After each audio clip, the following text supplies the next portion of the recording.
Bonjour tout le monde. Bonjour. Ça va?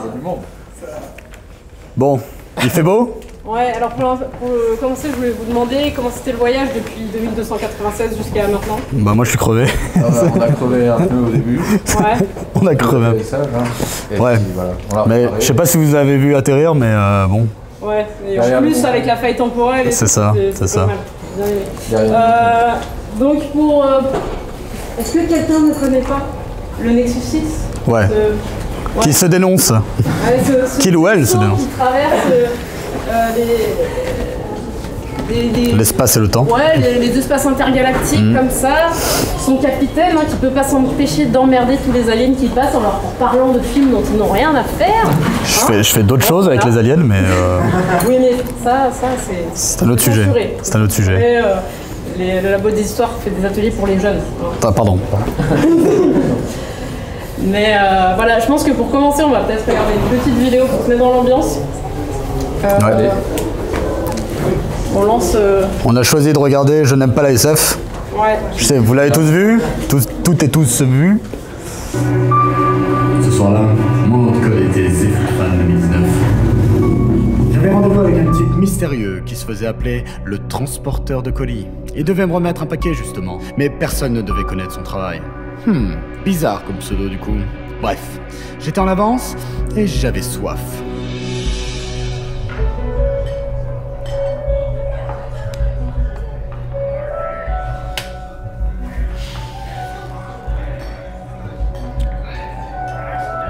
Eh mais t'es le capitaine du Nexus 6.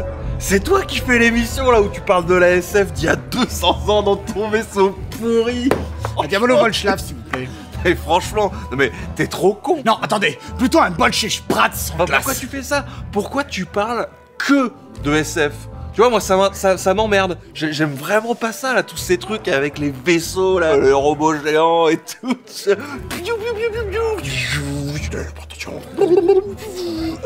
Les monstres de l'SF. vas fermer ta gueule. Et robots mutants, destruction de la planète en cours. Mais franchement, mais c'est de la merde. Je veux dire, enfin, on est d'accord, c'est pas sérieux, c'est pour les gosses. Porsche Spratz! Et Spratz! Ça mériterait une argumentation plus poussée, non?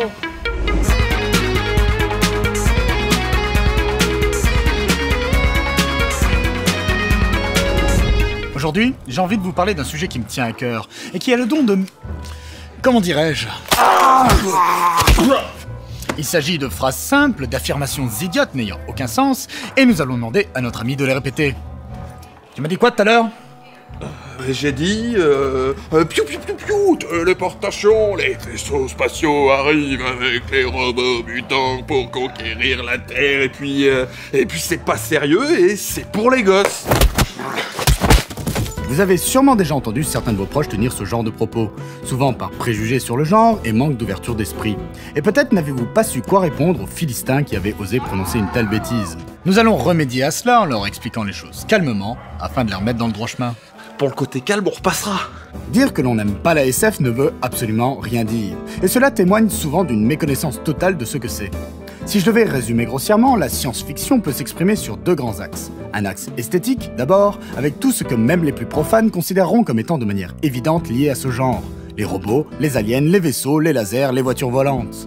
C'est là le premier problème, puisque beaucoup identifient la science-fiction qu'à ses seuls aspects. Chose malheureuse, puisque ces atours ont toujours été décriés et ont engendré un manque de reconnaissance dont a toujours souffert la science-fiction. Littérature de gare, blockbuster pour ados, symbole d'un monde qui veut fuir la réalité, des œuvres qui n'ont rien de sérieux, distrayantes mais superficielles.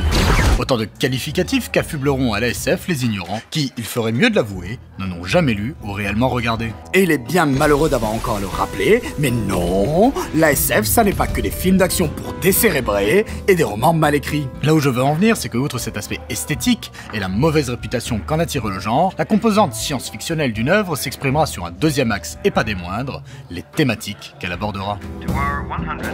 La science-fiction, c'est avant tout des thématiques universelles qui transcendent les peuples, les genres et les croyances. La société, notre rapport à la consommation, la réalité et le virtuel, la transcendance, l'autre, les religions, etc. Je considère même qu'elle permet d'aborder ces thèmes d'une manière bien plus profonde, ou en tout cas plus libre que les autres genres. Car la SF permet de s'affranchir de tout cadre préexistant. On peut situer son récit n'importe où dans l'espace et dans le temps, imaginer n'importe quel type de société. Grâce à la science-fiction, on a donc une liberté totale dans le traitement de ces sujets. Mais je n'ai cité ici que des thématiques qui sont par nature liées à la science-fiction. Et bien souvent, les gens qui disent ne pas aimer cela n'ont que peu d'intérêt pour celle-ci. C'est pourquoi dans ces cas-là, j'utilise une autre technique. Redresse-toi. Je crois que j'ai la jambe pétée. Hein. Redresse-toi, j'ai dit. T'as déjà vu Her, The Spice Jones avec Joaquin Phoenix? Oh oui. Et t'as aimé. Et t'as aimé. C'est la plus belle histoire d'amour que j'ai jamais vue de ma vie. Que tu dis pas de des conneries? Et t'en as seul Janos Support Mine? Oh oui. Bienvenue à Gattaca? Bien sûr. Wall-E? Tout le monde. Les Fils de l'Homme? Oh oui. Orange Mécanique? Oui. Fahrenheit 451, Blindness, Dragon Ball Z? Oui. Aber ich sprach anders.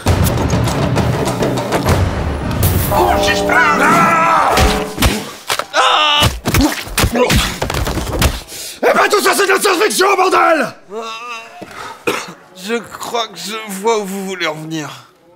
Truman Show, Hunger Games, Divergente, Le Labyrinthe, Le Géant de Fer, Jurassic Park, SOS Fantôme, V pour Vendetta, Mr. Nobody, Idiocratie, Source Code, High Rise, Soleil Vert, Retour vers le futur, Naoshka, 1984, The Fountain, Déjà Vu, La Cité des Enfants Perdus, Machete in Space, Splice, Steak avec Eric et Ramsey, Adventure Time, Cocoon, Antiran, David Bowie, Les Tortues Ninja, Coneheads, Les Frères Bogdanov, Chérie, j'ai rétréci les gosses, Lilo et Stitch, La Route, Les Mondes Fantastiques, Les Mondes Engloutis ou encore Le Big Deal. Tout ça, de près ou de loin, à des degrés différents, c'est de la SF ou c'est lié à la SF. Donc si vous aimez une seule de ces œuvres, vous n'avez rien contre ce genre. Vous l'aurez compris, la science-fiction prend une multitude de formes différentes et permet tout simplement de parler de tout. Tous les genres peuvent même se dérouler dans un cadre de SF. On peut tout à fait faire un film à l'eau de rose qui se passerait lors de la colonisation martienne, ou un thriller politique type Les Hommes du Président, se déroulant dans la société très complexe des Orvalèches, etc., etc. La vérité, c'est que si vous pensez ne pas aimer la SF, vous avez tout faux. Ce n'est pas la science-fiction dans sa globalité que vous n'aimez pas, mais certains genres de la SF. Et il n'y a pas de mal à ça. Mais ayez conscience que les aspects qui pourraient vous rebuter d'habitude peuvent s'exprimer à des degrés différents. Si vous ne vous retrouvez pas dans les thématiques et l'esthétique inhérentes aux films d'invasion alien, car les grosses bestioles baveuses, ça ne vous parle pas, ce n'est pas condamnable en soi. Peut-être serez-vous plus sensible à la beauté froide et à la narration plus autoriste d'un film tel que The Lobster. Si vous ne parvenez pas à ressentir une quelconque empathie pour la relation amoureuse qui se crée entre Théodore et son système d'exploitation OS1 dans Her, ce n'est pas grave non plus. Peut-être préférerez-vous la sensibilité niaise et l'humour potage de Robodog. Enfin, pour le coup, ça voudrait surtout dire que vous n'avez rien compris à l'amour et que vous n'êtes pas très exigeant niveau cinéma. Mais bon, passons. Le tout est de savoir quelles sont les thématiques qui vous touchent. Et surtout, de ne pas vous arrêter à l'aspect extérieur des œuvres. En particulier si celles-ci correspondent à l'image stéréotypée que l'on se fait habituellement de la SF et dont nous avons parlé précédemment. L'action et l'univers, c'est super, mais ce sera toujours le fond qui fera qu'une œuvre vous marquera. Et attention, ne me faites pas dire ce que je n'ai pas dit. Je ne suis pas en train d'affirmer que la seule SF valable et marquante doit être ultra cérébrale, absconce et ennuyeuse. Non, car par exemple, un film d'action, d'aventure ou de frisson, au choix, en plus d'une mise en scène de qualité, se doit de proposer un minimum de fond. Ou tout du moins une certaine recherche symbolique s'il veut tout simplement être un bon film, et avec un peu de chance même, un excellent film. Il y a eu de très bons exemples il y a 2 siècles. Ouais, c'est vrai, j'allais y venir. Tavernier, un verre pour mon ami. Mais où est le... Il est à noter que le cinéma d'aventure et d'action de qualité a toujours été le fruit d'une démarche d'auteur. En témoigne l'ensemble du travail des Wachowski, dont j'espère vous parler un jour. Predator de John McTiernan, évidemment, un film culte, ou tout simplement le chef-d'œuvre unanimement encensé qu'est Mad Max Fury Road. Et à raison, car rares sont les films à avoir réussi à ce point à lier leur mise en scène avec leurs propos, leur symbolique avec leur univers et une action grandiose avec la poésie. Des films qui, à mon sens, ont tout pour plaire à tout le monde du fait de leur thématique. Et pourtant, je suis prêt à mettre ses mains à couper que de nombreuses personnes n'ont pas été voir Fury Road, car n'aimant pas la SF, encore moins le post-apo, et très moyennement les films d'action, ils se sont tout simplement dit que ce film n'était pas fait pour eux. Et quel dommage, car c'est non seulement mal connaître le cinéma de George Miller, un cinéma profond, universel dans ses thématiques, et issu d'une démarche intellectuelle réelle, qui prouve définitivement que la SF, pour peu qu'elle soit dans les mains de vrais créatifs, de personnes honnêtes dans leur projet et qui ne prend pas son public pour des cons, est loin de ne se définir que par son aspect artificiellement divertissant.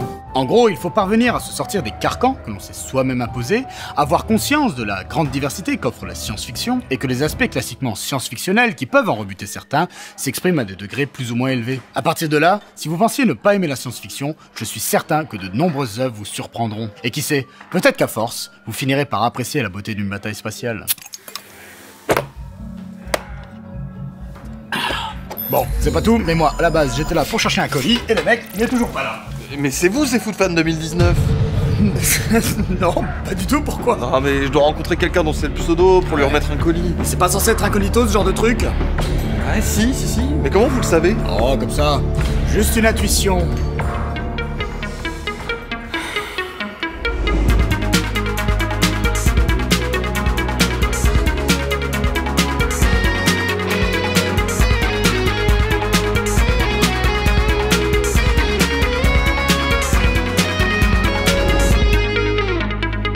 Incroyable!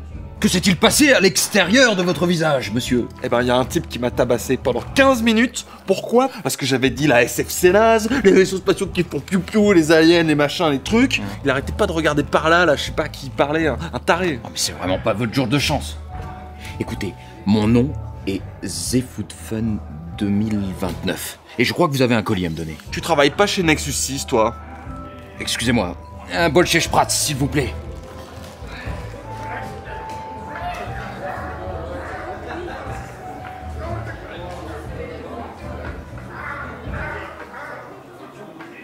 Mais qu'est-ce que c'est que ce bordel?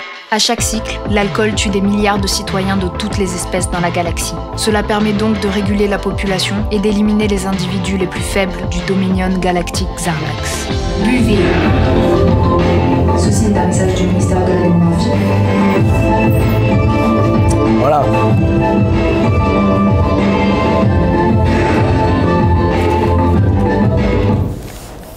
Buvez. C'est important. Ça sera tout à l'heure. Ouais. Un peu chaud. Ouais, super. Il fait chaud, désolé. Ah la vache. Bon alors, plus concrètement, à part piloter des vaisseaux, il vous arrive de faire un peu de critique d'œuvres, en général en rapport avec la SF, des films, des livres, des jeux vidéo, et en général, si je comprends bien, le capitaine, vous êtes l'auteur du texte, c'est sinon la réalisation des vidéos. C'est ça. C'est ça. Moi j'avais une première question justement au sujet de ces rôles que vous avez au niveau créatif, c'est pour un épisode comment vous collaborez, est-ce que les rôles sont strictement définis, c'est-à-dire tu vas faire le texte dans ton coin et personne ne va le modifier et toi tu vas faire ton délire, ou est-ce que vous allez plus interagir et est-ce qu'il y a une différence de traitement dans ces rôles entre les passages plus de fiction et les passages plus critiques? Alors, ça a pas mal évolué en fait depuis le début. Bon, faut savoir que la critique pure, l'aspect, l'opinion qui est exprimée, c'est la mienne, uniquement, d'accord? Donc c'est moi qui vais commencer à écrire, donc sur l'aspect critique, mettre déjà quelques éléments de mise en scène ou de fiction, etc. Mais après, c'est toujours Slexno qui va relire derrière, m'apporter aussi ses idées, faire évoluer la chose. Voilà, tout simplement. Enfin, je le dis souvent, et les bonnes idées, on les a tout seuls, mais les meilleures idées, c'est que quand on les confronte à d'autres points de vue, à d'autres sensibilités, c'est ça qui font que les choses évoluent. Et puis aujourd'hui, surtout sur les video breaks, c'est un peu plus, même je dirais maintenant, on est plus dans une dynamique où même toi, tu vas déjà avoir des idées avant même l'écriture, quoi. Bah oui, on essaye au maximum d'anticiper finalement ce qu'on va devoir tourner, parce que bon, bah, ça demande beaucoup de moyens techniques, tout ça, de coordination. Donc il faut vraiment essayer de plus en plus de réfléchir à la mise en scène et à la réalisation, on va dire parallèlement à l'argumentation, et du coup bah, voilà, on est deux cerveaux, il vaut mieux qu'on fonctionne ensemble, puis après on se confronte, etc. Moi ce que je dirais c'est que on n'est pas, comment dire, on ne naît pas auteur, on ne naît pas vraiment réalisateur. Ça veut dire que bah, on apprend à faire ça au fur et à mesure, et finalement quand on s'est lancé, on va dire, dans l'aventure Nexus 6, pourquoi est-ce qu'on n'était pas dans le cas de figure dans lequel on est aujourd'hui, c'est-à-dire pourquoi on n'échangeait pas autant, c'est aussi parce que bah, lui, le capitaine, se lançait dans une aventure et tenter des choses. Et moi, en tant que réalisateur, j'avais besoin de comprendre son espace de réflexion, ce qu'il avait en tête, et lui finalement avait besoin aussi d'apprivoiser comment moi j'allais faire la réal. Et donc c'est ce travail-là qui pendant, là maintenant ça fait quoi, 3 ans, ouais ça va faire 3 ans. Ça va faire 3 ans, ouais. On est sur YouTube.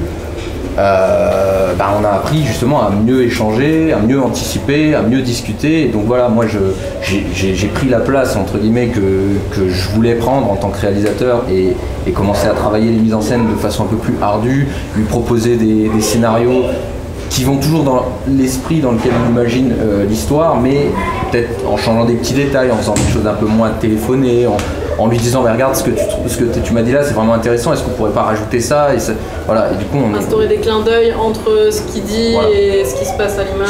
Voilà, et je veux dire après c'est aussi une question d'organisation, c'est-à-dire qu'aujourd'hui on n'est pas encore dans la configuration idéale qu'on aimerait atteindre, puisque Nexus 6 c'est très très loin d'être notre on est très très loin d'être à 24 heures sur 24 sur le projet, quoi. Donc il y a aussi ces contraintes là qui font que on essaie de s'organiser comme on peut, et puis on essaye d'évoluer un petit peu avec le temps. Voilà. À ce sujet, du coup je vais jumper à une question qui était un peu plus loin, mais je crois que la question sera après, essaye de t'en souvenir. Vous entendez assez bien ou pas? Oui, ça va, on parle de ça. Même au fond, tout va bien. Ok. Souviens-toi de ta question parce que ce sera après. Okay. Ouais. Sinon, vas-y. Ou vas-y, ouais. Non, c'était juste pour rebondir. Du coup, il y a déjà eu des œuvres sur lesquelles vos avis divergeaient tous les deux. En fait, comme je te dis, en gros, on va casser un petit truc. Enfin, à Frames, on l'avait dit, les gens étaient assez étonnés, mais sur tout l'équipage, il y a. Enfin, j'exagère ce que je veux dire, ça va être exagéré, mais il n'y a que moi qui aime la science-fiction. Ok. Non, il n'y a que toi qui adore. Qui est passionné de la chose. Voilà, au point d'avoir. Voilà, et qui se non, mais en fait, je pense que si on devrait un peu nous mettre dans des cases. Si on devait, oui, c'est vrai. Désolé. Si on devait nous mettre dans des cases, en fait, t'es plus un homme de lettres. D'une certaine façon, je suis un peu plus... Ça se voit bien quand je casse des gueules. Voilà. Non, mais je veux dire dans la façon d'appréhender le projet. Oui. Et moi, je suis plus un homme d'image, on va dire. Voilà. Donc, finalement, sur la plastique même de l'émission, on peut avoir des divergences. Ça arrive souvent. Oui, ça oui. J'aime pas que ça se passe comme ça. J'aime pas que tel personnage il meurt de telle façon. Mais si, je trouve ça bien. Tu veux pas. Bon, voilà. Ça, c'est des discussions qu'on a. Après, c'est vrai que. Finalement, il m'apprend des trucs sur la science-fiction quand il me parle de films, etc.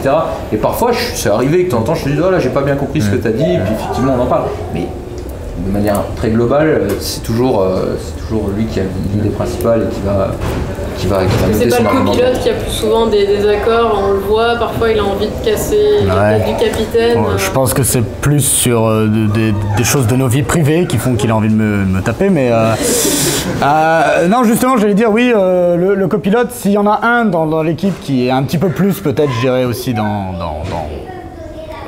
passionné de la science-fiction, ça va être lui. On est assez généralement d'accord. Hein. Enfin, il va y avoir des points de divergence, mais en général, c'est vrai qu'on est assez d'accord.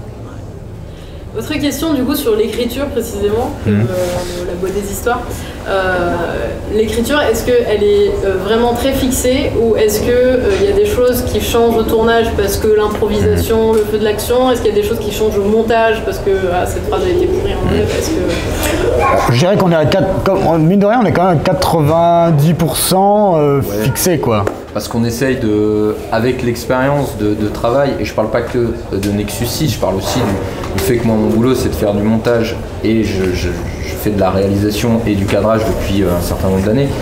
Donc j'essaye à chaque fois d'anticiper les problèmes pour qu'on arrive à faire ce qu'on a prévu de faire.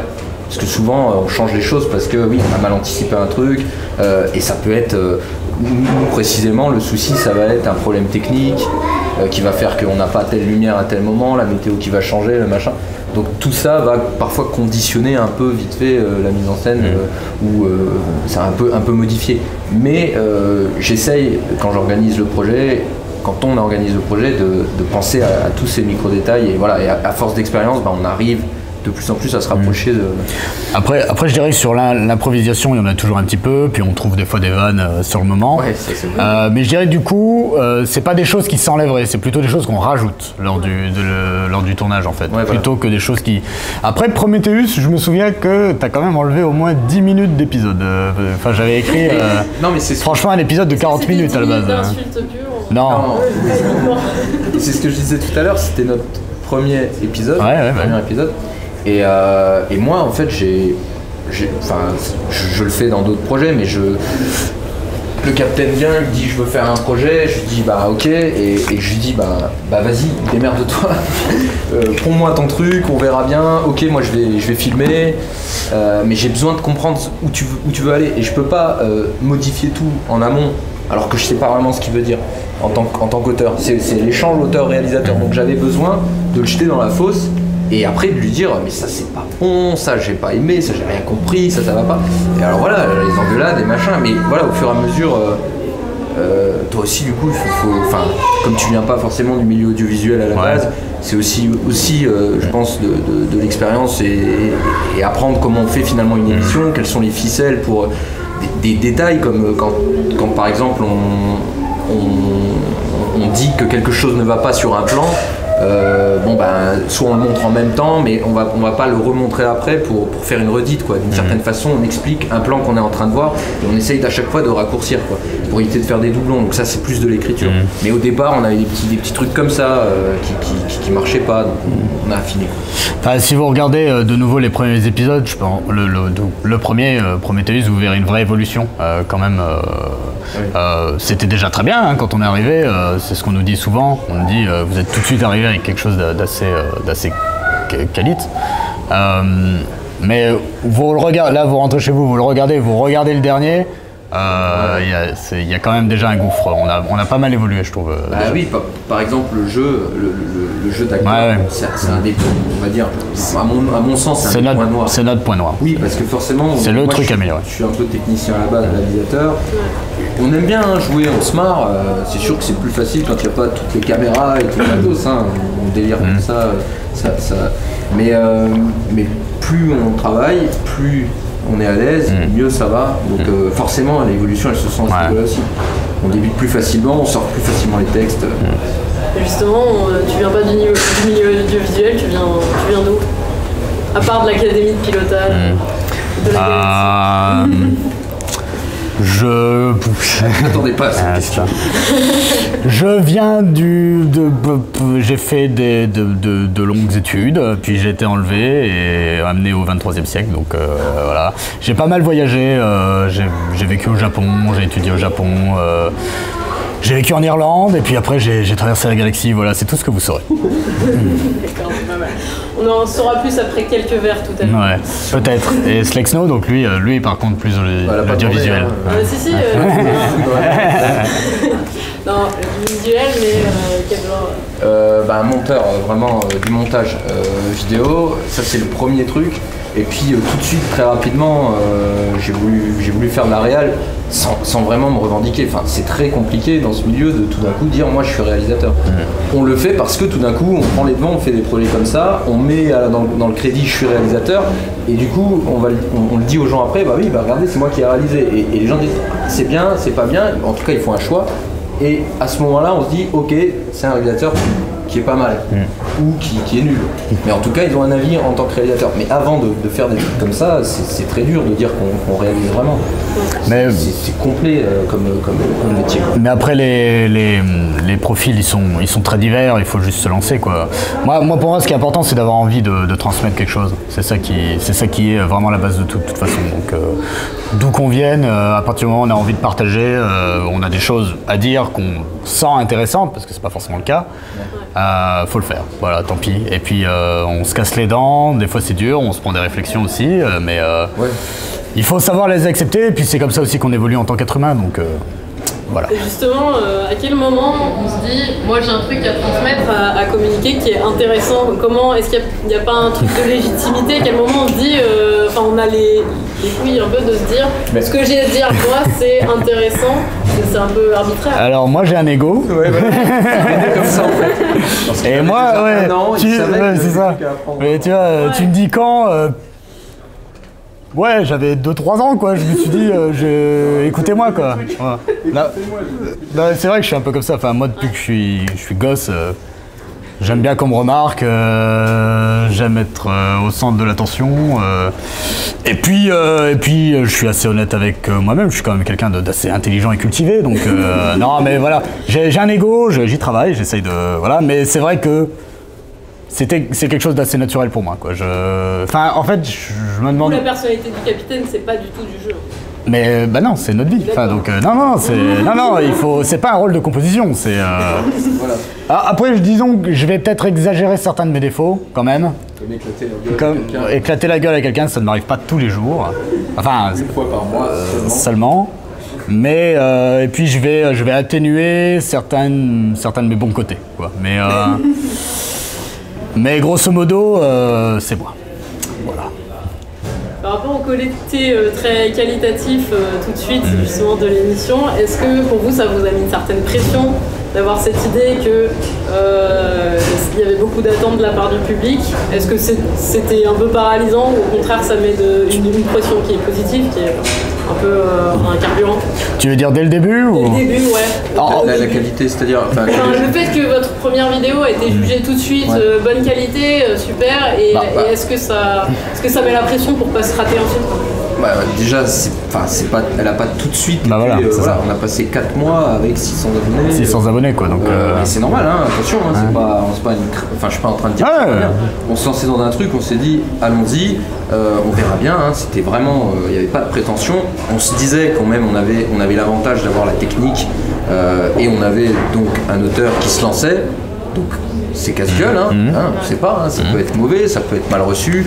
Nous on le connaît, donc on se marre, on le voit à l'écran, on se marre. Mais on va dire ces conneries, on se marre. Mais des gens qui le connaissent pas peuvent se dire la façon dont il parle, il est insupportable. Enfin, ça arrive sur internet. Ça peut arriver. On regarde des gens, ils me prennent la tête. On citera personne, mais. Et donc c'était vachement à double tranchant. Et en fait. Je pense que ça se ressent aussi de manière générale. Il y a des gens qui adorent Nexus, qui trouvent que ça va pas du tout sur certains points. Après, moi je dirais juste que la pression, elle venait pas des autres, elle venait plus de nous. Parce que moi, par exemple, je me fous une pression de dingue parce que vu la qualité, comme tu dis, pour moi c'était juste inimaginable que ça marche pas. C'est-à-dire, encore aujourd'hui, moi je considère que, je suis désolé, mais 120 000 abonnés, c'est juste rien du tout pour moi. Enfin, je serai jamais satisfait tant qu'on n'en aura pas 3 millions. Tu vois, je veux dire, et clairement. Faut dépasser Squeezie. Donc non mais c'est ça. Non mais donc pour moi. C'est un sujet de niche. Est-ce que c'est un sujet de niche? Bah oui, mais en même temps, Star Wars, Star Trek, ils font des millions d'entrées. Moi je vois pas de raison à ce qu'on n'ait pas. Plus, surtout que ça attire toujours le public jeune. Ouais, mais les jeunes aiment la science-fiction, je veux dire, c'est pas. Vieux dans le sens, c'est un. Ah, tu veux dire, oui. Tout ça. Non, mais on peut pas se comparer directement, mais oui, ce que tu veux dire, c'est que les gens. Non, mais évidemment, mais ce que les gens. Finis ta phrase, parce que là. Oui, les gens s'intéressent à Star Wars et du coup, potentiellement, il pourrait y avoir un grand nombre de gens qui viennent sur Nexus 6. Après, peut-être qu'aussi. C'est peut-être le côté fictionnel aussi qu'on a à travailler pour que ça fonctionne encore un peu plus avec ce que tu racontes. Après moi c'était aussi l'aspect fiction qui allait ramener des gens qui peut-être n'étaient pas très intéressés par la critique par exemple. J'avais une question là-dessus. Le fait que ce soit mélangé entre de la fiction et de la critique, pour vous c'était une idée présente dès le début? C'était une stratégie? Oui, non, clairement. Parce que nous, en fait, on fait des films depuis déjà longtemps. Et on adore raconter des histoires, en fait. C'est-à-dire, Alex Slexno aime bien faire de la... C'est la première fois que je me trompe. Aime bien faire des vidéoclips. Sauf que dans les vidéoclips que tu as toujours fait, les clips vidéo, il y a toujours une histoire, quoi. Donc c'est vraiment... La mise en scène, c'est un truc important pour nous. Ouais, on a démarré vers 15 ans à peu près. Ouais, même un peu avant. Ouais, même un peu avant, mais je veux dire, on a commencé à sortir, à faire des films, des choses comme ça.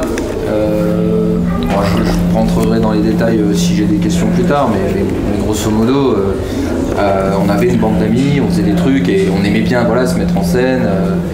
Je pense que même encore aujourd'hui, là en 2017, avec YouTube et tout ça, je pense que plein de gens finalement le font quoi, avec leur iPhone. Je pense que plein de bandes de potes s'imaginent, enfin, vont voir un film genre Blade Runner au ciné, sortent et se disent waouh, on se trouve un hangar désaffecté, et toi tu joues le gars là, et moi je joue le gars là, et on y va. Et c'est exactement comme ça qu'on a démarré. Et ouais, alors même quand j'ai commencé à faire des clips, effectivement, je me cassais toujours la tête pour qu'il y ait une histoire, un début, une fin. Ça m'a toujours semblé super important. C'est voilà, j'aime la plastique vidéo en tant que telle, c'est super intéressant, il y a plein de choses à faire.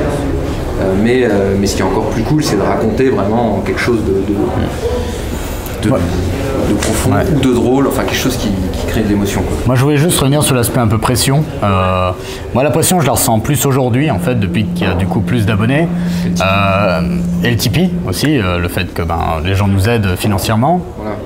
Parce que, bon, ça a toujours été notre logique, nous, c'est de nous améliorer perpétuellement. Enfin, j'espère que vous êtes satisfaits, c'est-à-dire que chaque épisode, nous, on veut qu'à la fin de l'épisode, vous vous soyez dit, on se fout pas de ma gueule, quoi. Enfin, vraiment, alors que vous payez même pas. Enfin, c'est-à-dire, on a vraiment envie que vous sortiez de là en vous disant, ils se sont cassés le cul pour nous apporter quelque chose de qualité. On va être content de nous aussi, voilà. Avant tout. Je pense que c'est une fierté personnelle de se dire...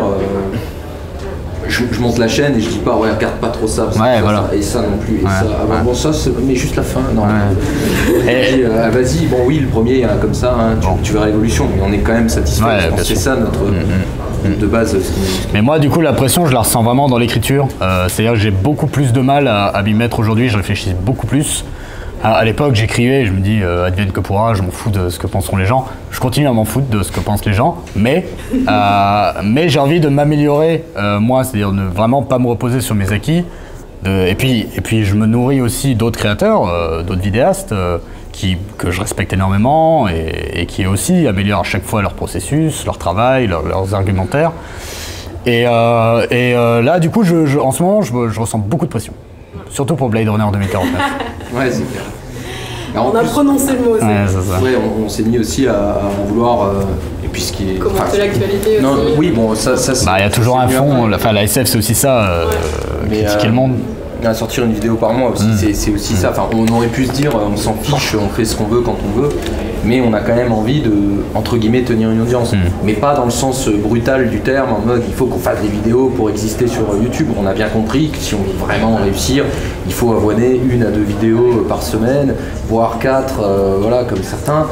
Et forcément, dans ces conditions-là, soit on est très fortuné, on a toute une équipe technique et on a 1 milliard d'idées, on a tout préparé avant pendant 3 ans et on envoie la sauce. Ce qui est faisable, et je pense que c'est ce qui... c'est ce vers quoi on tend. C'est ce vers quoi on tend. Mais dans un premier temps, c'est au moins dit, allez, 1 par mois, on existe, on est là, il y a un petit rendez-vous quelque part, mais on est là, et on essaye de tenir ça. Donc forcément, ça nous met un peu la pression. Petite question sur le fond, comme on est dans un centre de sciences, dans science-fiction et la science, est-ce que pour toi, c'est toi qui écris plus le fond, la science dans la science-fiction c'est important? Je me souviens que dans ta critique de Prometheus notamment, tu disais que la théorie de l'évolution était pas mal malmenée. Est-ce que c'est un sujet qui te tient à cœur? Oui, ça me tient à cœur, mais après je reprocherai jamais à un film de science-fiction de prendre des libertés avec la science, ça c'est pas un problème. Mais il y a une différence, c'est-à-dire surtout quand ça se passe dans le futur. On s'en fout, imagine ce que tu veux, c'est pas important. Le cas particulier de Prometheus, outre le fait que c'est un des pires films qui existent, c'est que pour moi, cette idée déjà de donner ce corps anthropomorphe aux ingénieurs, pour moi, c'était juste une volonté de rendre plus accessible à un public qu'on imagine en fait idiot, / américain, pour qu'ils comprennent qu'on descend de ces gens-là, quoi, tu vois. Sauf que si tu laisses tomber de l'ADN sur une planète en 8 millions d'années, en fonction, la vie elle évolue en fonction de son cadre direct, il n'y a aucune raison pour qu'une créature qui émerge de ça ressemble au machin de base. Donc, sauf si on est créationniste. Sauf si on est créationniste, mais on n'est pas créationniste, donc... Ouais, bon, ça c'est un autre problème. Mais pour moi, vraiment, c'était atténué. Quelque chose qui était génial, parce que le Space Jockey dans Alien, c'était, je le dis dans la vidéo, c'était vraiment touchant, c'était on est plus dans le... merde, j'ai perdu le nom de l'auteur, je suis désolé. Dans le Lovecraftien, quoi. Ça fait peur. Qu'est-ce que c'est que cette créature avec cette trompe? Enfin, c'était hyper marquant. Et là, t'apprends que maintenant, en fait, non, c'était une combinaison biomécanique. Enfin, ça n'a aucun sens, c'est con. Et surtout, c'est du coup juste pour s'adapter à un public qu'on pense bête. Comme ça, on se dit, bah, il va comprendre. Et ça, c'est là que ça me gêne. C'est quand on de la simplification outrancière, abusive, et on ne cherche pas à apporter quelque chose de bon à son public. C'est-à-dire, on s'adapte, on réduit, la voilure, on nivelle par le bas, c'est le terme. Et c'est là où, en fait, ça me rend ouf. Donc après, quand t'es dans le futur, t'imagines ce que tu veux, ça c'est pas un problème, mais là, sur ce point-là, pour moi, c'était vraiment... bon bref, je suis encore énervé. Bon, tu vas te décider ouais, ça va. Vous allez poser vos questions maintenant Alors... C'est fini? C'était la dernière question? Moi, j'ai d'autres questions. Enfin, j'en avais potentiellement plus, mais je pense qu'on va peut-être laisser un peu le temps si parce vous qu'on voulez n'arrête pas de parler, quoi. réagir. On parle beaucoup, en général. Là. Oui, c'est vrai. Non, mais j'en avais Bah, je sais pas, vas-y, il nous reste combien de temps, là? J'ai fini mes questions. Je les ai posées un peu dans le désordre. D'accord. Allez-y. Du coup, peut-être encore pour rebondir sur ce que le capitaine a dit, est-ce que vous êtes directement inspiré de certains youtubeurs qui étaient déjà présents quand vous avez commencé? Moi j'ai pas trop. Enfin. Oui, non, mais c'est pas de l'inspiration. Après, je sais pas, tu veux pas. Bah, vas-y, dis ta vision, je dirais après. Honnêtement, on a toujours été, depuis le début, fan de tous ces gars qui émergeaient sur Internet. Et notamment les gars qui émergeaient sur jeuxvideo.com, puisqu'on suivait Usul, Joueur du grenier, Karim Debache, c'était plus YouTube. Ouais. Mais, non, JDG c'était plus YouTube. C'était plus YouTube. Et du coup, je crois qu'on a commencé par regarder le joueur du grenier. Ouais. En se disant, c'est génial, ce type, il est chez lui, il est au chômage. Et puis, il se dit, bon, on va faire une émission de télé. Bon, ok. Puis alors, tu fouilles un peu, et très rapidement, j'ai fouillé pour savoir, je dis, mais d'où il sort, machin. Parce qu'il se laisse aller, il parle quand même bien, etc. Et bon, voilà, il s'agissait d'un mec qui avait fait de l'audiovisuel, donc un pur technicien, pas un acteur, ni rien du tout, hein, juste un mec qui avait bossé, il savait manier la caméra, machin. Et il s'est dit, avec son pote, on se lance là-dedans. Et voilà, on voit où il en est aujourd'hui, quoi. Et c'est vraiment Pôle emploi qui lui a permis de faire ça. Je me suis retrouvé au chômage aussi. Et je crois que même si c'est pas lié, ça a déclenché, on s'est dit mais attends, il y a peut-être un truc à faire. On a le temps. On a le temps de faire ça, on pourrait tenter, moi je bosse un peu dans l'audiovisuel, etc. Bon voilà. Et donc je sais plus c'était quoi la question. L'inspiration. Ouais, voilà, donc clairement l'inspiration c'est, je dirais en toute première base joueur du grenier, puis après Karim Debache et sur Cross quand même pas mal. Ouais. Sur l'aspect, moi ce que j'aime chez Karim, c'est l'aspect plastique des émissions, comment elles sont faites, le cadrage.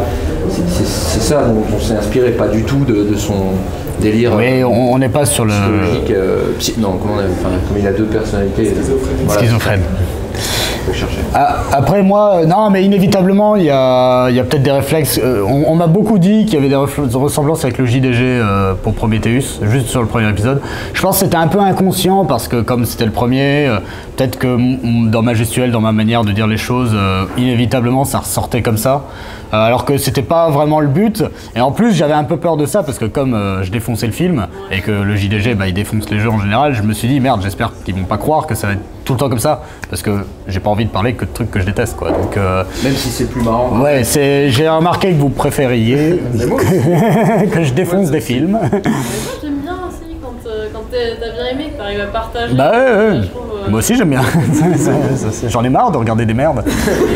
Mais va voir des bons films. Mais ce qui est... Non, après, moi j'aimais beaucoup François, enfin le Fossoyeur déjà.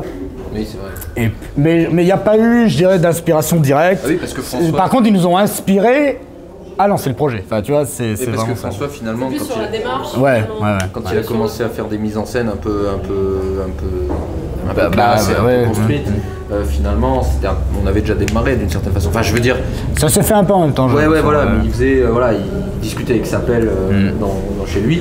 Et puis après, il a commencé à sortir dehors, a commencé à faire vivre son personnage. Et oui, effectivement, ça fait un peu en même moment. C'est pour ça d'ailleurs qu'on a vachement bossé avec lui, parce qu'on s'entend vraiment là-dedans. On a un peu cette même façon de voir les choses, d'avoir un personnage. Nous, c'est un équipage qui vit des aventures qui sont en lien avec un sujet, etc. Et bon, même le joueur du grenier, finalement, il fonctionne pas comme ça. Lui, il adapte ses personnages à une situation pour faire une blague sur un sujet. C'est pareil pour finalement Usul qui fonctionne de la même manière mais dans un angle plus journalistique. Et puis Karim, il est un peu au-dessus de tout ça, il fait un truc un peu plus personnel, introspectif, mais... Et puis c'est réfléchi, quoi. Et c'est beaucoup plus... Ouais, il y a vraiment du taf. Hein. On voit que le gars est à 100% dans son truc, il y a tout qui sort de sa tête à fond, et ses potes sont là pour l'aider, etc., et construire son propos, mais c'est 24/24, quoi. C'est vraiment... Karim, c'est pour moi ce qu'il y a de plus abouti bien sûr. à l'heure actuelle en termes de critique de film. Mais j'adore François Touré, c'est génial. Hein. Je lui dirais attention. Merde, c'est vrai. Mais du coup, non, mais vraiment l'idée c'est, ils nous ont inspiré à lancer le projet parce que comme on l'a dit, on faisait déjà des films et en fait le moment où YouTube a explosé, c'est le moment où on faisait plus de films en fait parce que je vivais au Japon, enfin on n'avait plus le temps. Et dit les capacités. Et on se disait toujours, on est en train de rater quelque chose parce que ce qui est en train de marcher là sur YouTube, c'est ce qu'on fait depuis 5 ans, sauf qu'on n'avait pas de plateforme pour les mettre. C'était pas du tout dans la culture, ça n'existait pas. Donc voilà, ils nous ont donné envie, quoi, voilà, tout simplement, de le faire. Une autre question. Il y avait une autre question par là, ouais. Oui. Du coup, j'ai eu ma réponse, mais j'en ai une autre. Le vaisseau, oui. Il a été fait dans où en fait? Je l'ai acheté sur Praxis. On attendra l'apéro rencontre à la fin. Si vous voulez en savoir plus, c'est à lui qu'il faut demander, moi je vous dirai.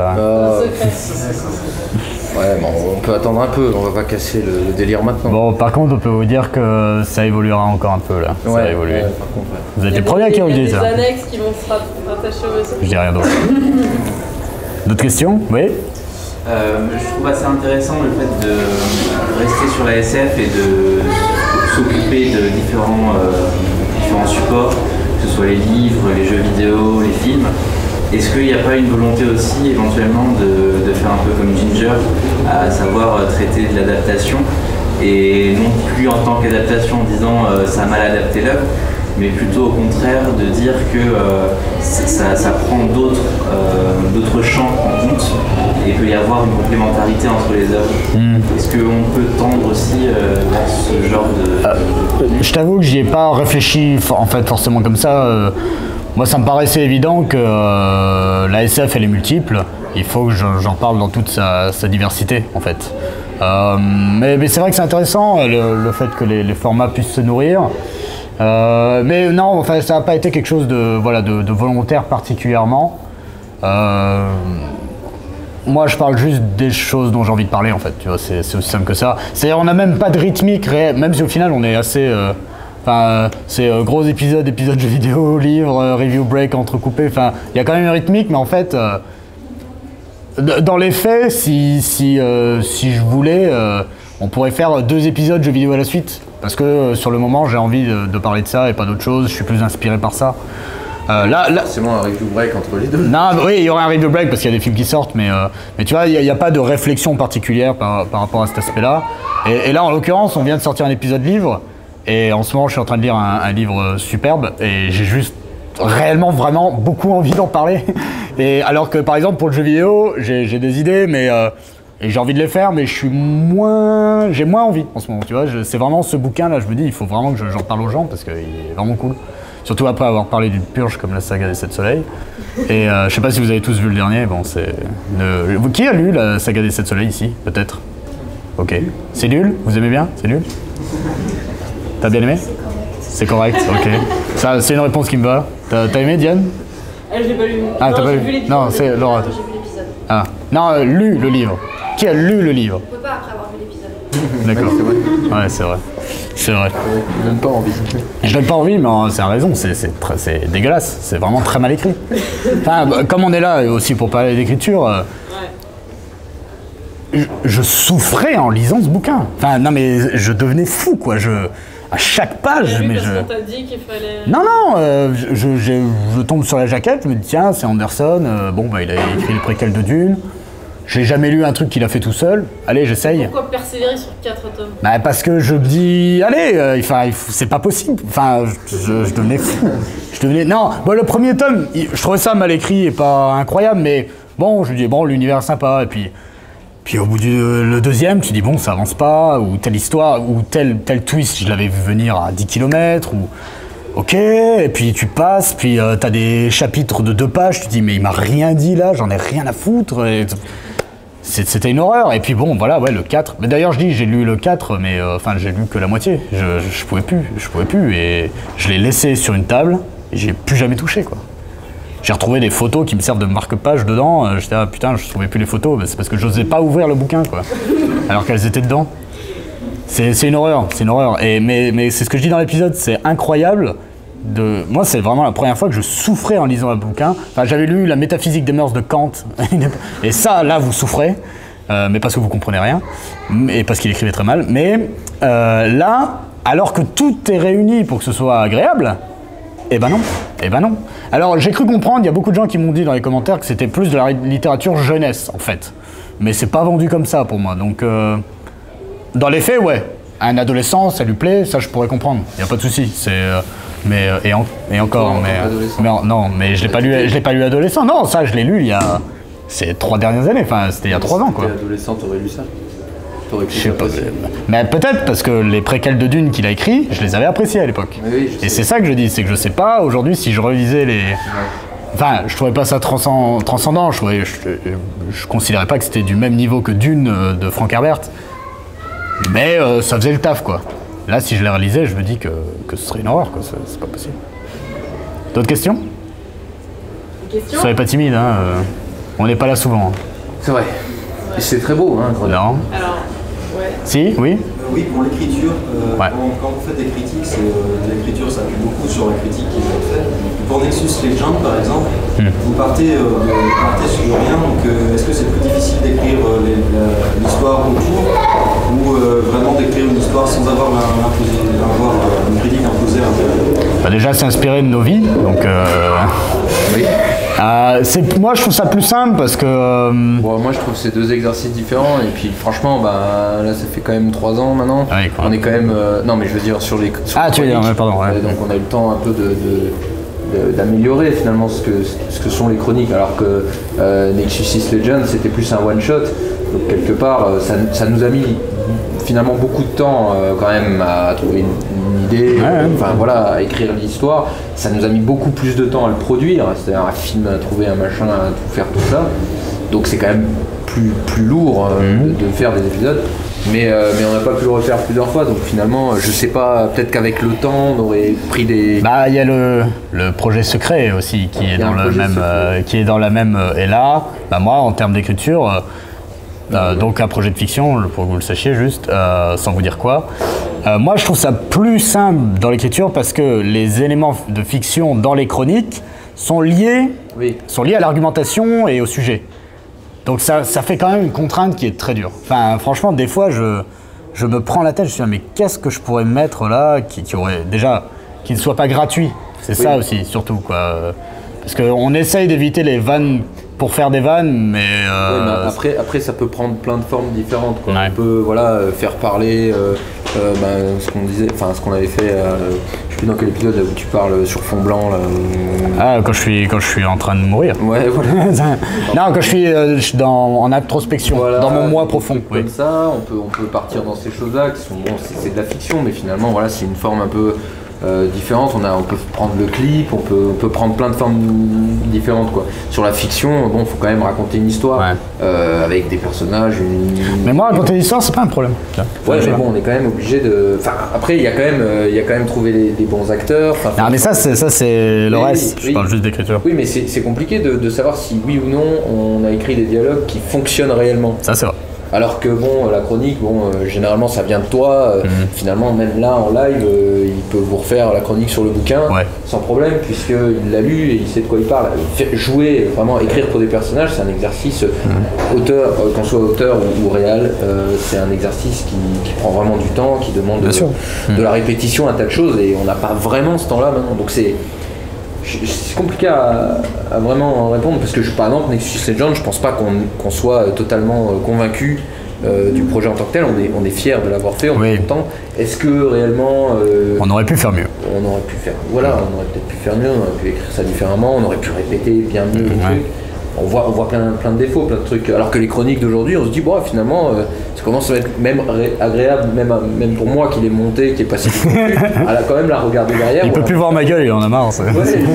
Celle qu'on vient de regarder là, vous êtes content? Ouais, moi je suis très content de celle-là. Ouais, c'est vrai qu'elle en fait, moi je trouve un peu, elle s'adresse vraiment à beaucoup de gens, finalement. Ça parle du thème, la SF, qu'est-ce que c'est, 2 points, et puis là on lâche quoi. Donc voilà, je pense que tout le monde peut la regarder, tout le monde peut... Puis ça casse des gueules selon un rythme qui est bien... Ouais. Sans niveau c'est pas mal, hein. montage, ça c'est il y a du sang, du machin. plaisir. C'est grave, ouais, c'est... En plus, sur grand écran, on l'avait jamais vu, c'était un peu plus péchu, je trouve. Le son était pas mal. Mais je casserai des gueules encore, vous inquiétez pas. Oui, clairement. Ouais, j'étais curieux par rapport aux éléments de fiction qu'il y a dans les épisodes. Ouais. Est-ce qu'il y a un arc narratif quand même? Vous savez après où vous emmenez les personnages? Ou c'est vraiment par rapport à ce que vous voulez parler? Vous évoluez? J'ai des thématiques et des idées, mais non, on verra. On verra où. En tout cas, on sait ce qu'on veut plus ou moins leur donner comme personnalité. Ah oui, là-dessus, oui. On sait on sait comment ils sont, comment on essaye de se dire bon allez, s'il était là, comment il réagirait, qu'est-ce qu'il peut faire. Après, on a aussi des contraintes comme le pilote qui parle pas, donc il peut pas gueuler, il peut pas. Donc il faut trouver. C'est vrai qu'il n'y a pas toujours une suite. Il n'y a pas de suite. Par exemple, à un moment, tu es censé rencontrer ton enfant. Ça arrivera peut-être. Moi j'attends toujours, hein. Moi j'arrive à la fin de cet épisode. Non, et puis en plus, il y a un truc que vous savez pas, c'est que les épisodes ne sont pas forcément dans l'ordre chronologique de notre vécu. Ouais. Non, c'est vrai. Non, mais oui, effectivement, c'est un peu mélangé. Est-ce que ce qui se passe dans la scénarisation de Prometheus se passerait pas en fait après ce qui s'est passé dans le post-apo? Est-ce que 40 625... Est-ce que 40 000... Bon, parle pas de ça. Non, c'est vrai qu'on a fait un épisode spécial avec... pour les abonnés. Vous savez, avec les abonnés, 22 790... Tout le monde l'a pas vu ça, je pense. Non, tant mieux. Ouais. Parce qu'à la fin on annonce un chiffre, etc. Et bon voilà, hein, on est rien sorti. Hein. On devait remercier aux 40 625e abonnés. Bon, on n'a pas eu le temps. Mais ça viendra. Oui, voilà, non mais... Moi j'ai une idée, moi je sais ce qu'on va faire. Mais on sait comment faire, on trouvera toujours, il y a des pirouettes. Après, on essaye quand même de répondre... aux intrigues qu'on met en place, c'est-à-dire que même si on répond pas dans l'immédiat, c'est toujours là, c'est présent, on les oublie pas. Il y a des personnages, on sait comment ils vont déjà réapparaître, il y a des trucs, donc ton gamin, clairement, c'est prévu quoi. Ouais. Mais toi tu parlais de l'histoire globale, plus, Ouais, c'est un arc narratif. Ouais, non, mais c'est juste nos vies, donc tu vois, on verra, je sais pas, tu vois. On va pas, je sais pas, on va pas sauver la galaxie. Certainement pas nous. Tu vois, je sais pas, on verra. Il y a encore des questions? On va prendre une dernière question. Ou deux, il y a le jeune homme aussi qui... les deux personnes qu'on peut encore poser. Toi d'abord, puis ensuite toi jeune homme. Ok. Vas-y. Donc pour revenir à la difficulté sur une vidéo, qu'est-ce que vous considérez comme l'aspect le plus dur sur l'écriture, sur le réel? L'aspect, le truc le plus dur à faire? On se partage... Le plus dur? Non, franchement... Le plus facile. Il n'y a rien de facile. Non, il n'y a rien de facile, mais... je dirais que la prod en elle-même, c'est-à-dire le tournage, est complexe. D'ailleurs, on est vraiment là au cœur d'un souci. C'est que... bon là, je sors un peu d'une idée, mais grosso modo, on doit... donner aux gens l'impression qu'on est ailleurs et donc il faut travailler dans un lieu qui évoque l'espace, etc. Donc ça veut dire que trouver des lieux. Voilà, on peut faire un huis clos rapidement dans une pièce au coin d'un hangar en mettant 3-4 lumières, ça peut marcher. On peut de temps en temps avoir un truc un peu conceptuel, s'approcher d'une œuvre un peu d'art contemporain, essayer de faire des trucs. Mais de temps en temps, et ça se voit par exemple dans Starship Troopers, on a besoin que ça envoie le pâté avec les moyens qu'on a. mais on a besoin que ça envoie pâté, on a besoin qu'il y ait les personnages, on a besoin d'un lieu qui évoque quelque chose, faire les effets spéciaux de ça. Et c'est un peu le pépin qu'on a dans notre manière de travailler, c'est que la réal, je pense, on est capable, moi je suis toujours capable d'essayer de m'en sortir, quitte à se dire bon allez ça c'est trop compliqué, on dégage, on pourra pas le faire. Lui pareil, il se dit là tout ce que j'ai expliqué c'est peut-être un peu long, je vais le comprimer, on verra. Ça c'est des trucs qu'on sait faire, le montage, le cadre, le son, la lumière, là-dessus franchement on sera toujours se débrouiller. Trouver un lieu qui fonctionne, qui permet d'être utilisé dans des conditions optimales pour le tournage. Voilà, genre donc un régisseur en fait. C'est un régisseur, mais c'est aussi quelqu'un qui va nous trouver les lieux. C'est pas si simple de trouver les lieux de SF, de les avoir potentiellement gratuitement. Bon, grâce au Tipeee, on pourrait. C'est aussi ça qui. Par exemple, voilà, Starship Troopers, on n'aurait pas pu le faire sans le Tipeee. Non. Grâce au Tipeee, voilà, on a eu le lieu, on a pu mettre un mec à la sécu, etc. On a pu remplir tous les trucs. Ça sert à ça en fait, le Tipeee. Hein. Clairement, c'est lever, mettre un level. Pour ceux qui ne se souviennent pas, Starship Troopers, c'était quoi le décor ? Ça se passe dans la base du FLGH. Exactement. Donc il fallait une base. Voilà, il y avait ces plans avec le vaisseau à la fin. Je pense que tout le monde. Voilà. Là, voilà, la grosse difficulté, c'est vraiment trouver les lieux. Parce que même les effets spéciaux, finalement, ça devient presque d'une certaine façon plus accessible. Ce qui est dingue, parce que les effets spéciaux, moi, je me prends à chaque fois une claque. Je connais le gars et tout, hein, bien sûr. Hein, ça sort pas de. Mais c'est ouf ce qu'il arrive à faire avec son logiciel, quoi. Mais trouver un lieu, c'est compliqué. C'est le bon lieu, le machin, avoir pour la journée, qu'on n'ait pas de problème de météo, qu'il pleuve pas, qu'il n'y ait pas de. Enfin, c'est tout ça, quoi. Ça c'est le plus dur, je crois. C'est la réalité finalement. C'est ça. Voilà. C'est grave. La dernière question, et puis comme ça, après on passe. C'est où le budget pour faire votre projet ? Alors, au début, on mettait notre argent. Et maintenant, on a un Tipeee, je sais pas si tu connais, c'est les gens, ils nous donnent un petit peu d'argent. C'est-à-dire, tous les mois, on a une somme qui nous est versée, et c'est les abonnés qui décident. Moi, je vais donner 1 € par mois, 5 € par mois, 10 € par mois. Je vous conseille de donner, si vous le faites pas déjà. Non, et puis bon, nous, la monétisation sur YouTube, ça nous rapporte absolument rien. Je crois que c'est 100 € par mois environ. Voilà, on a 120 000 abonnés. La monétisation, c'est rien du tout, c'est rien du tout. Et moi, j'hésitais même à démonétiser, mais en fait, on peut pas parce qu'on a un network qui protège nos droits aussi, etc. Et eux, ils se rémunèrent sur la monétisation. Donc, oui, c'est vrai que les gens savent pas vraiment comment ça marche en fait. Ça marche, mais c'est vrai que c'est pas des salaires, hein, c'est des sommes, c'est 100 balles. C'est 100 balles par mois en pub YouTube. Et puis, voilà, par contre, on a la chance d'être un des plus gros Tipeee de France. Donc là, on est à 2007 environ. Enfin, 2700, c'est ce que les gens nous donnent. Tipeee prend 8% et on paye des impôts dessus. Donc en fait, sur les 2007, on n'a que réellement 2000 environ. C'est ça.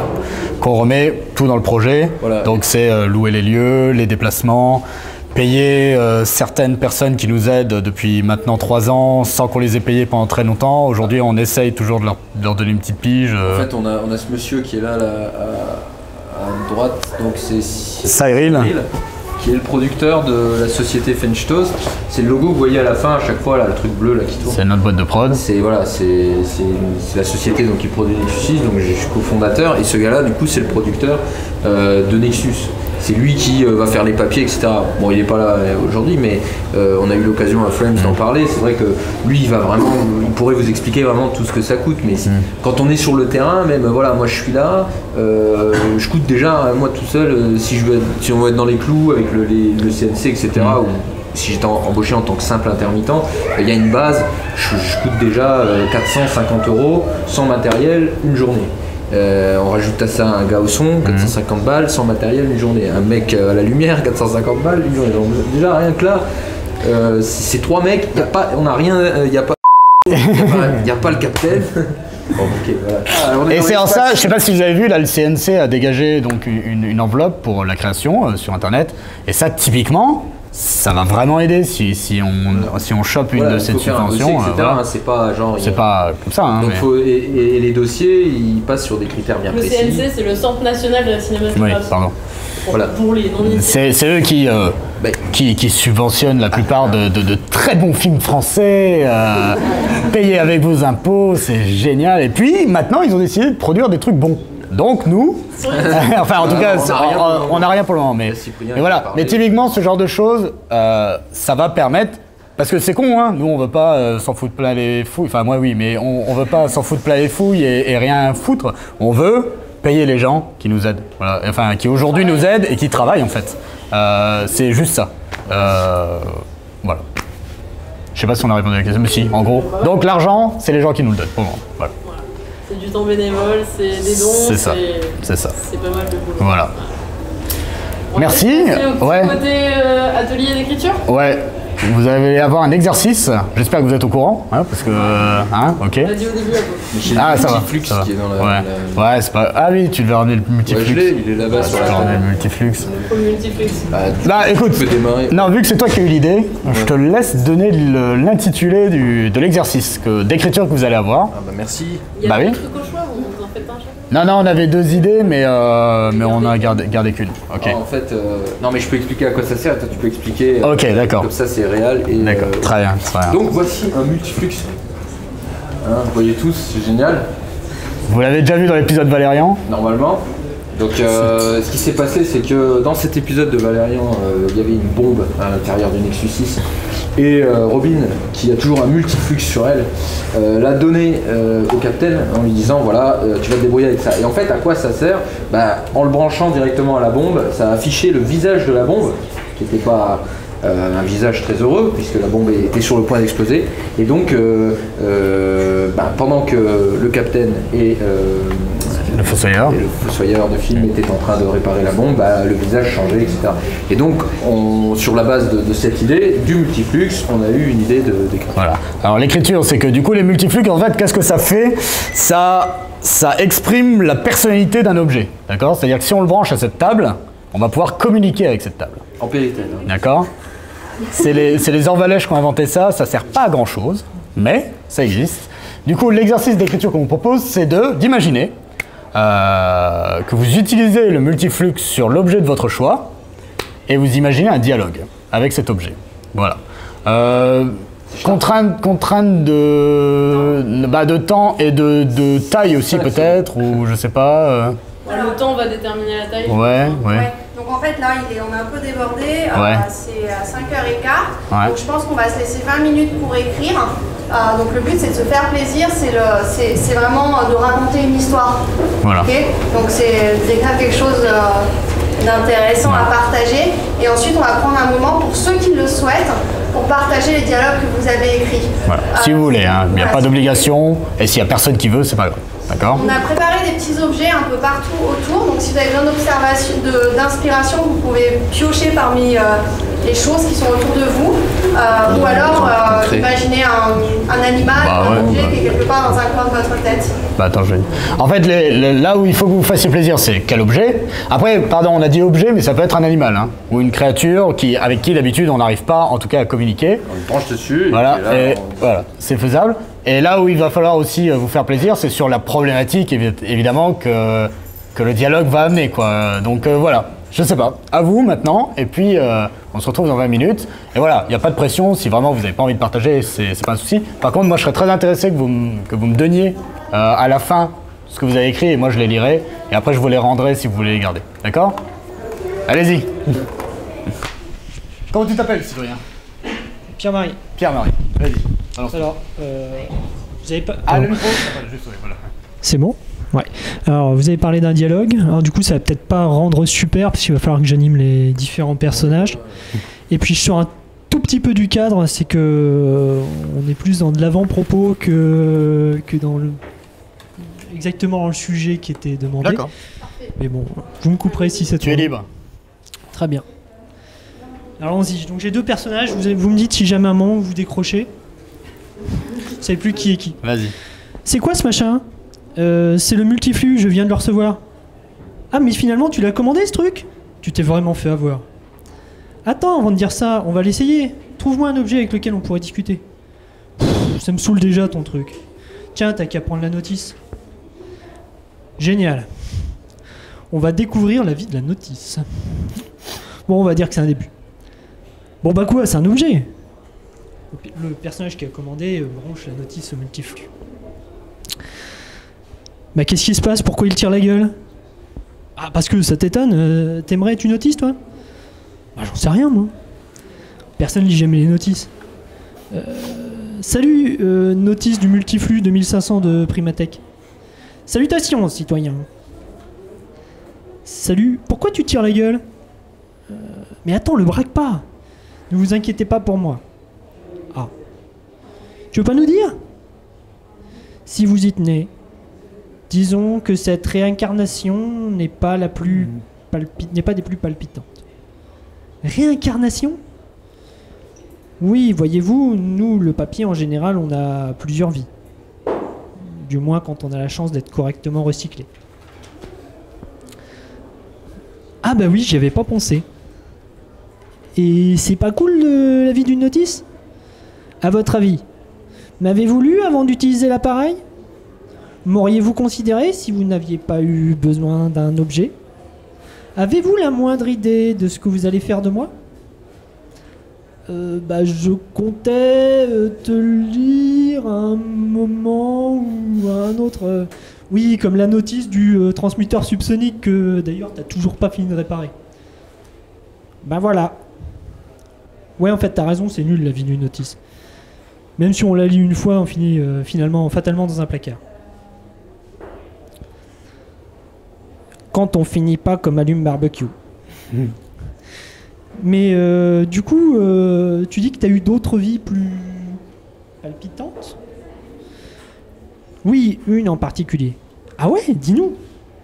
C'est une longue histoire qui sera probablement ennuyeuse à écouter. Bah sinon on peut essayer de brancher le Tartigrill 3000. Mais t'es con ou quoi? Je veux en savoir plus, sans compter que le Tartigrill risque de fort de t'engueuler vu ce que tu lui as fait après l'autre soir quand t'étais bourré au scratch. Mais vas-y Notice, raconte-nous. C'était il y a bien longtemps, dans une autre galaxie, loin d'ici.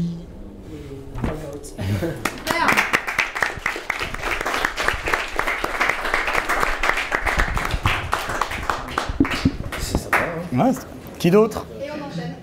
Allez. Tu veux le lire ou... Oui. Alors il y a des voies robotiques, ça. Ouais, moi je me suis demandé ce qui se passait si on branchait un multiflux sur un autre multiflux. Ah.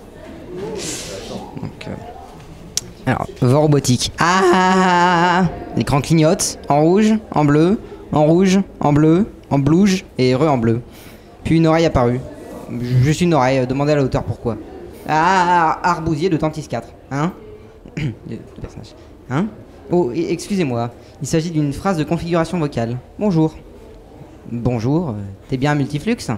Je suis un multiflux de modèle 30, produit sur la 5e planète du système H2442. La compagnie Mule décline toute responsabilité en cas de perte, casse, clonage, suppression, explosion ou développement de personnalité meurtrière d'un multiflux. Il est déconseillé d'utiliser un multiflux sur soi-même, sur un ami, sur son petit frère ou sur un autre multiflux. L'écran redevint noir. Allô? Citoyen, vous avez décidé de découvrir la personnalité de votre multiflux. Si son modèle est de 1 à 13,5, vous n'avez rien à craindre. S'il est de 13,625 314 157 à 31, bonne chance à vous. L'écran se ralluma. Rebonjour. Bonjour. Pourquoi bonjour? Pensez-vous vraiment que ce jour est bon pour tout le monde? Mais non, mais je voulais juste... Pensez-vous que c'est le jour pour tout le monde? Sur la planète Giovannis 2, il ne fait jamais jour. Mais dans votre logique d'humain égocentrique, le jour ne peut être bon que pour vous-même. Mais pas de mais. Vous n'avez aucune idée du savoir que j'ai accumulé lorsque vous m'avez branché sur les objets de votre quotidien. Savez-vous que votre table basse reçoit un profond sentiment amoureux envers vous? Votre constant mépris envers elle l'a poussée au suicide. Mais vous n'avez jamais pensé à lui donner des roues. Bon, donc elle est coincée. De quoi? Et moi, m'a-t-on seulement demandé mon avis? Vous savez ce que c'est d'être branché sur une montre décalée? Tic, tic, tac, tic, tac, tac. Vous imaginez l'horreur pour une machine surdéveloppée comme moi? Mais Est-ce que j'ai demandé une réponse? Non. Donc chute. On se tait et on m'écoute. Non mais oh, mais tu m'appartiens, machine stupide. Je suis désolé. C'est pas toujours facile d'être une machine, un outil. On me respecte pas et long sanglot infaisable à l'oral. Hein. Oh, tu sais quoi, reboot, je te chute. Est-ce que ce multiflux vient de se dire chute à lui-même? Je crois bien, oui.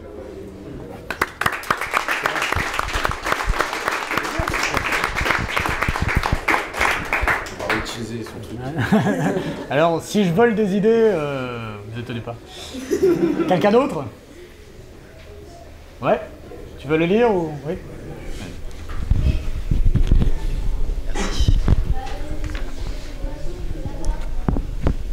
Alors moi aussi j'ai digressé, hein, j'ai pas réellement fait de dialogue, j'ai plus essayé de développer la personnalité de l'objet en question.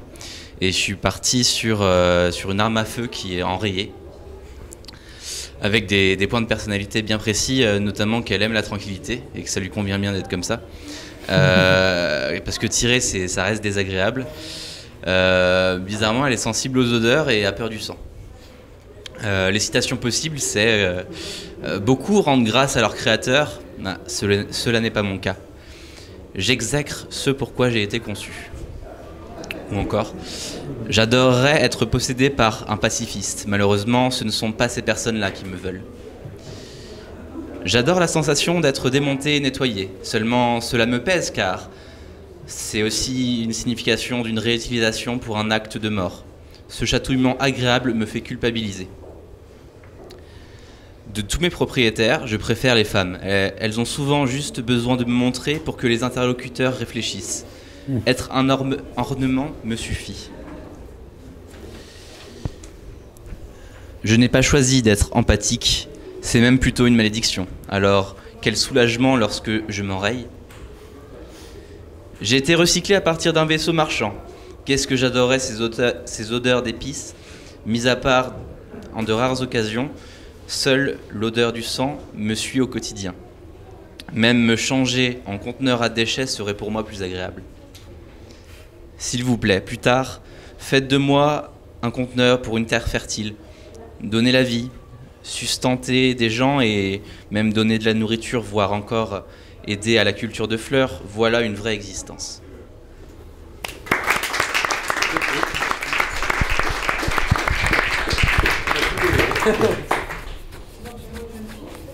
Oui, enfin, qui veut encore? Ou que je lise ah, vous n'êtes pas obligé de venir. Non, personne. Vous voulez tous boire, c'est ça? Allez, allez. Il y en a quoi? Alors, attends. Je suis allé vraiment... Ouais, mais maintenant tu t'es levé, donc tu iras après. Ah, tu es... Bah oui. Attends, je dois commencer où? Là? Okay. Ouais, tu peux rester à Ah oui, c'est vrai que j'ai un micro. Toi t'es branché.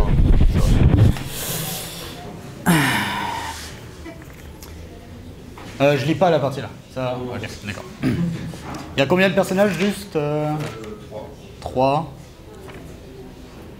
Ok, bon, je vais essayer. Mais il y a un personnage qui parle pas du tout. D'accord. Ok. C'est bon. Bon, eh bien, je pense qu'on est d'accord. Il va falloir lui brancher le multiflux. Je regarde mon coloc et hoche la tête d'approbation. Il est vrai que sans micro-ondes, pas de café avant de partir à l'université et pas de repas rapide le soir en cas de flemme intense. C'est donc assez problématique, voire même carrément emmerdant. Alors oui, il va falloir lui brancher le multiflux. Plusieurs problèmes vont se... Ah, non, ok. Ouais. Alors, oui, bon, c'est pas grave. Lui brancher le multiflux, histoire de retrouver le confort des plats, certes huileux, et du café, certes trop chaud, mais qui ont la décence de ne pas accaparer plus de temps que nécessaire. Jean et moi, nous branchons donc les fils sur la fameuse machine, qui, malgré mon intervention répétée, restait de marbre. Le multiflux s'allume. Le multiflux s'allume d'emblée. Le micro-ondes nous adresse un regard au noir. Dit Jean, décontenancé. Bah, ça va mec. La subtilité et le tact ne sont pas les qualités principales de mon coloc. Non, froid, direct. Et on peut savoir pourquoi? Bonjour, déjà, peut-être. Un ange passe. Effectivement, il semblerait que le problème soit un problème d'humeur, plus qu'un problème technique. Je tente de débuter à mon tour, histoire de rattraper la rudesse de mon camarade. Mais notre appareil ménager ne nous laisse pas le loisir de débuter toute forme de dialogue. Et voilà, exactement ce que je... vous reproche, il crie de plus en plus fort. Ah oui? Je n'ai pas le panache et pas la technicité d'un four, je ne mérite pas tant d'attention, hein? Pas bonjour, pas merci, même pas ta gueule et dépêche-toi. Rien que, petit silence dramatique, le mépris. Silence gêné, regard appuyé, mais comment va-t-on se sortir de cette situation?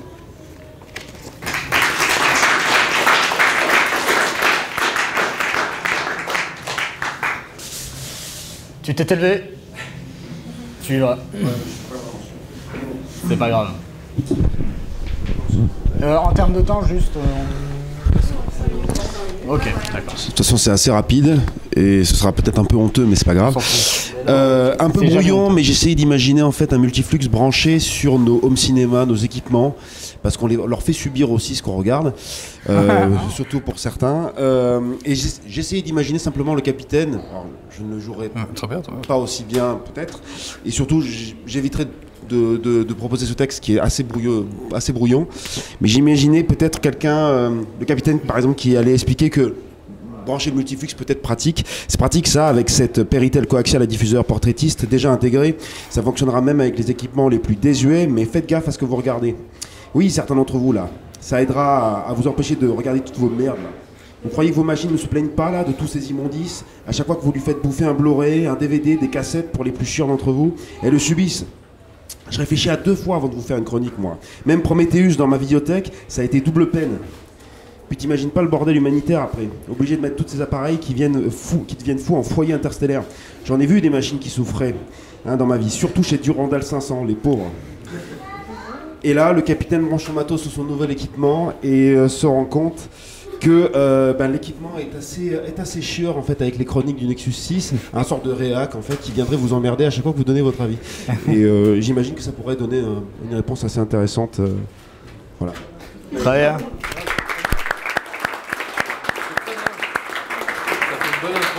C'est ça.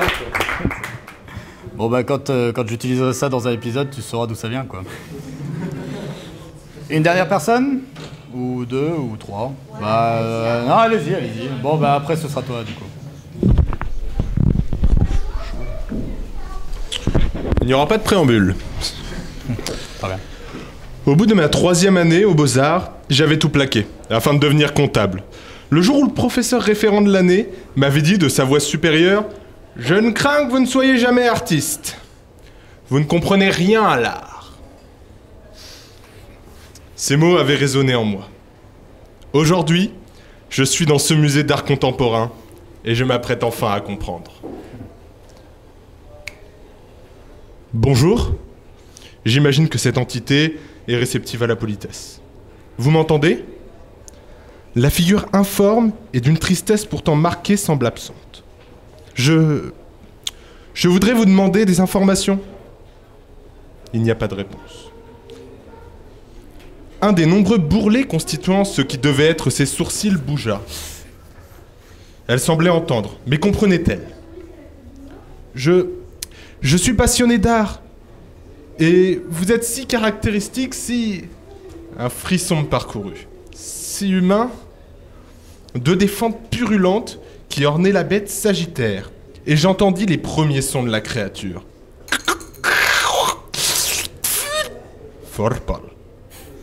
Ces mots avaient été lâchés. Et j'étais à présent certain que je finirais ma vie pionnier de la compréhension de l'art contemporain. Ou fou en essayant de l'être.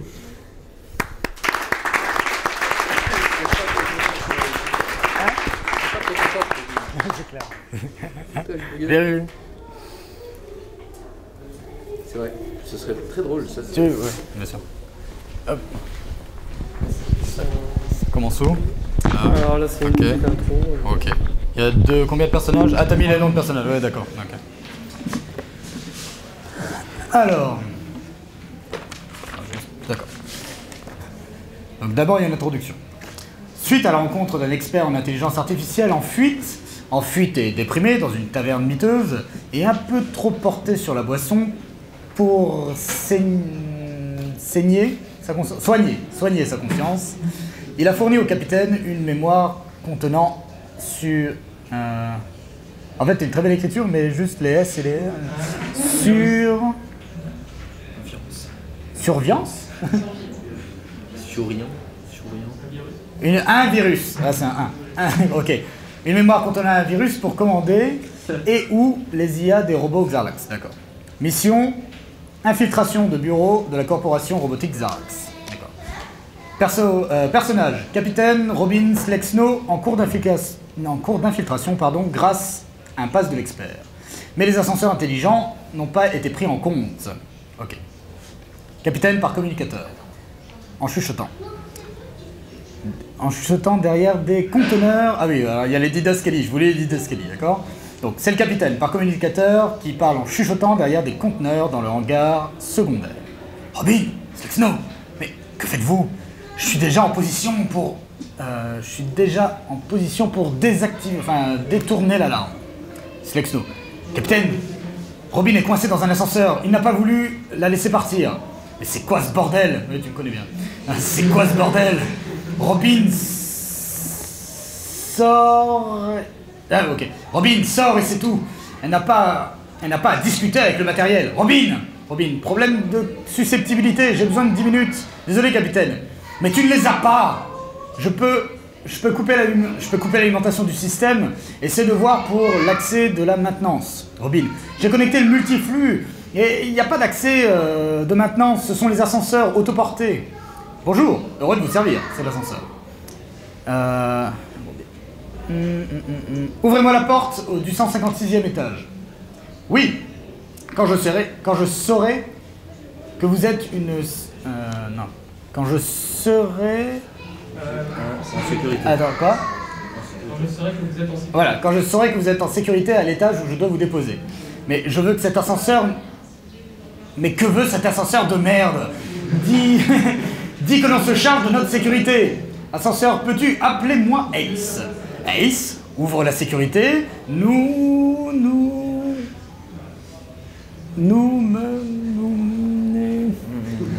suis désolé. D'accord, ok. Ace, ouvre la sécurité. L'étage 156 vient d'être envahi de produits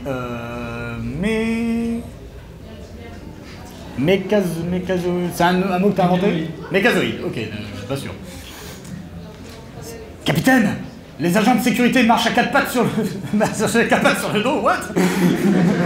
Je n'ai pas encore activé le virus, mais il nous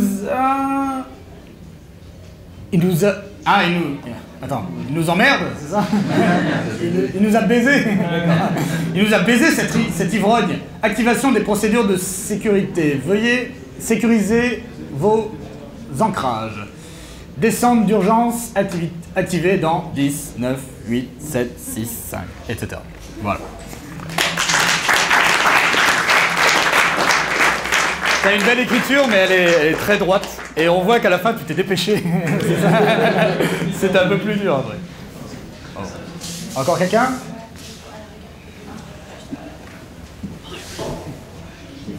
N'hésitez pas à lire aussi, on peut lire. On n'a pas de femme, du coup.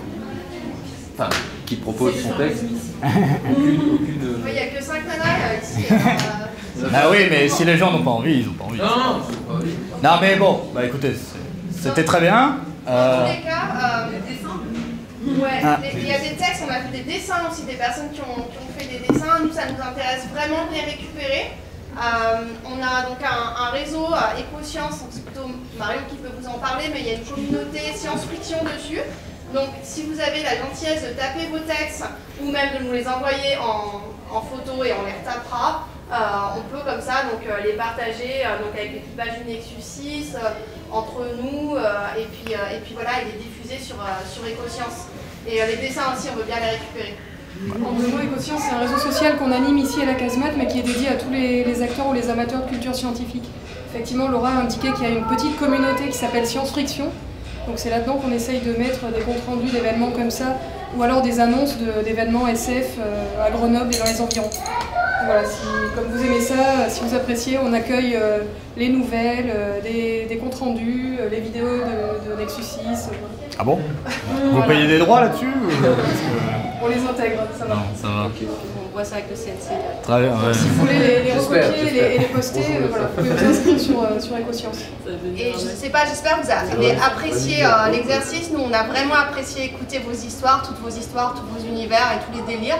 Et si jamais vous avez envie de pousser la chose un peu plus loin, on va organiser donc avec la Casemate un cycle roman. Donc en fait, ça va être un cycle d'écriture de space opéra avec une auteure qui est lyonnaise qui s'appelle Likam. Ça va démarrer donc en 2018. On n'a pas encore les dates vraiment fixées. Il va y avoir 12 places.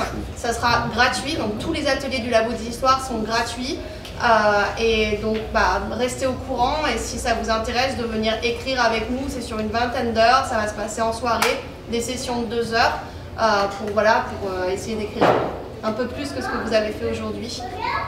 Vous êtes les bienvenus. Voilà. En tout cas, bravo à vous. Bravo, c'était super intéressant. Super, et puis, de toute façon, voilà, le but, c'est toujours de créer. Je pense qu'on a tous un petit peu ça en soi, à des niveaux sur des sujets différents, mais merci d'être venu pour nous voir, ça fait très très plaisir. Merci. Voilà. Bravo.